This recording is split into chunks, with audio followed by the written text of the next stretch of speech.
Right, so here comes one of these videos which is already debatably one of the biggest questions of all time. Is a gaming headset viable both for music and gaming, and why? When there are plenty of other better options out there for the money, I could definitely agree with you on that. Granted, you actually own a good enough mic like the AM8 here from Fifine. This is not a paid promotion. I am also going to put links in the description to other gaming headsets equally sound just as good as the one I'm about to show, and other microphones too, because again, not paid to do any of this. This is just something I've decided to do on my own accord. So this is one of the biggest debates in history, because you have gaming headphones that can run you right up to 350 quid or more, and a lot of the time a lot of people say, is that even worth it? And most of the time I would again say no, and there's a reason for that. We have applications such as DTSX and Dolby Access, and these two big things make up a lot of what makes a driver and headphone sound good. The clarity, the bass, the mids, the production of sound quality and sound stage. How do we get to this point, and what should you buy? Well, it's a great question. Here is what I'm going to get into. Now, if you guys remember the video I did on the Soundcore Q45s, those headphones were incredible. In fact, are incredible and very comparable to the XM4s and XM5s, which the XM4s and the Q45s I used for gaming while plugged into my microphone for in-ear monitoring from the over-ear headphones. And this sounds great because you can hear yourself when recording stuff, and you can also do multiple other things which make up essentially a better production of a video, and for myself also fixes a lot of problems in regards to just being able to ensure the sound is right, and the sound cards that are in a majority of these actual microphones sometimes better than what are in most computers. And I don't mean that for high-end cases that have really good audio jacks and support for like different things, but we're not going to get into that today. What we're getting into right now is these. So I'm about to bring up a very controversial topic, but you really should not click off this video if I show you these headphones right now, because these are the Turtle Beach Stealth 700X Gen 2s, which already sound broken in the ear cup. That's good, isn't it? How has that happened?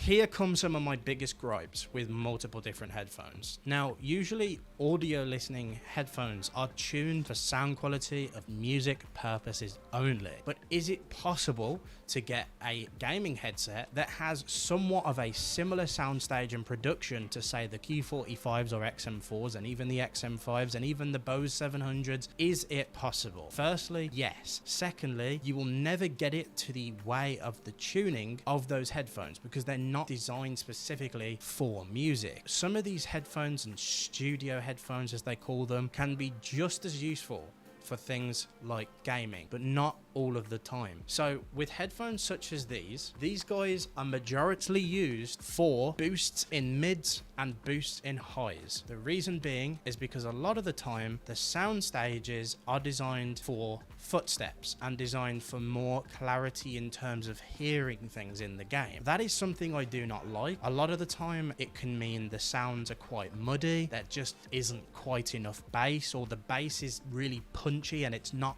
quite to the standard you would expect from listening to music, for example, where the bass is actually quite crisp. It's like shaky and shattery and weird. So what can you do to make headphones like these sound near enough as good as Q45s or XM4s? Bearing in mind the XM4s are more expensive than the Q45s and sound virtually similar. If you want to see that review, go and check it out. I'm sure the link will be in the description, or it'll be on my channel where you can check it out too. First off, Dolby Access. Use Dolby Access. The reason being is because Dolby Access literally gives you an equalizer that you can adjust to your heart's desire. I will be putting up on the screen the exact equalizer I have used for these. You might be a little bit concerned by this because it doesn't look like a normal equalizer, and there is a reason for that. There is a Turtle Beach audio app which allows you to put on an equalizer too, which allows you to essentially, without really telling you what it does, boost mids, highs and lows. Pretty much, that's about it. Now, if you set those settings roughly around the same in the Turtle Beach app and roughly the same as mine on Dolby Access, I think you will be blown away by the sound quality, the treble quality, and the actual sound production these things can create. They are pretty good. Now, you can pick up the Stealth 700 Gen 2 Maxes for around 100 to 170 pounds. I don't recommend these at 170. If you can pick them up for any less than 140 pounds, which I think is about $150, $5, do it, because they are definitely worth that price. And with the equalizer, it might cost you £14. When there's an event on, it can cost a lot less, but say like Black Friday. But Dolby Access is worth getting and tuning them, because I promise you, these can get just as good, if not better, than most headphones that claim to be studio headphones and claim to be music listening headphones. I know this is going to be sparking up a huge ass debate, but trust me,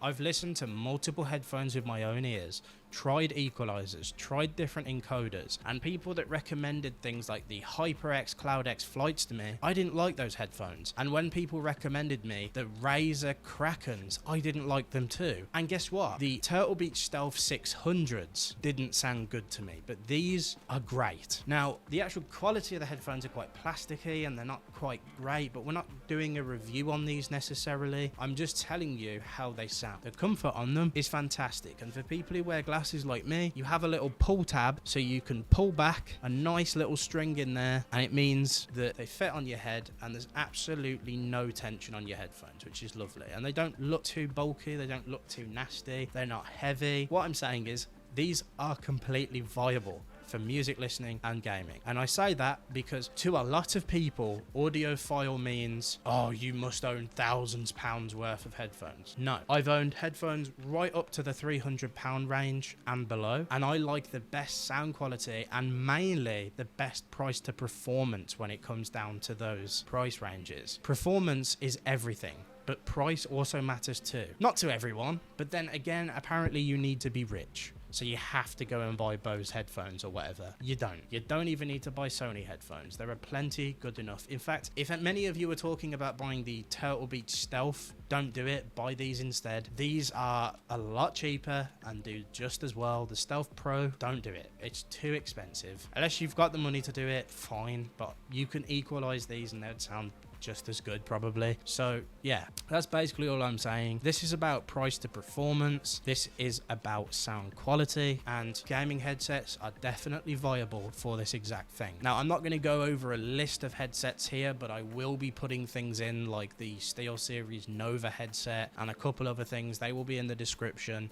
So yes, this is not a Turtle Beach fanboy video or a Fifine fanboy video, even though these microphones are virtually unbeatable for the price. I'll be putting plenty of things in the description for you guys to choose from. And again, this isn't a debate to spark whether you should have Q45s or should have a gaming headset, because that's ridiculous. Own both if you can, obviously. You could have one for everything, and gaming headsets are still just fine for that. So what I mean is, for the people bashing on gaming headsets, because you're thinking about back in the day when things like the Turtle Beach X12s and stuff existed, it's no longer like that with audio quality. And when it comes down to sound production and music and all that stuff, yes, XM4s, Bose 700s, Beats are probably great now as well, but let's be honest, the sound quality matters more to me than the price, and the sound quality to me matters more than pretty much mostly everything else. So I'll be dropping in some good things for you, and hopefully you can enjoy that. And also another thing, these can connect to something like this, which has a USB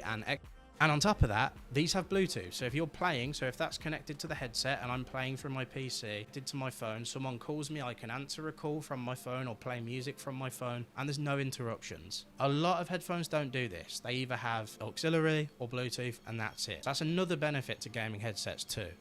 Don't write them off just yet. Try them for yourself. Peace.